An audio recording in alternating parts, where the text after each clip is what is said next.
14 मासरे 10 lakh लोकंर voter list कटिबा एवं जो SR जो होइछे जो आधार जो अनुभूति रही आमे जदि देखिबा जड़े लोक एनआरआई वाला को तमें रखुचे एनआरआई वाला जो होचे तार एठी रही परिबा ता भोटर लिस्ट रे किंतु जो माने आम राज्य अन्य राज्य को जाइछन्ती कोनोसी चाकरी अन्वेषण हो व्यवसाय अन्वेषण हो ता बापार रहिबो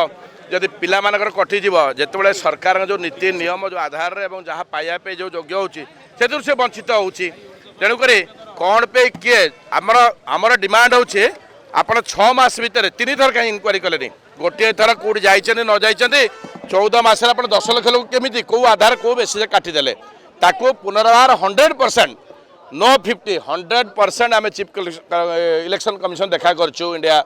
एवं ओडिशा चीफ इलेक्शन कमिशन पाखु आज आसीचु जे यार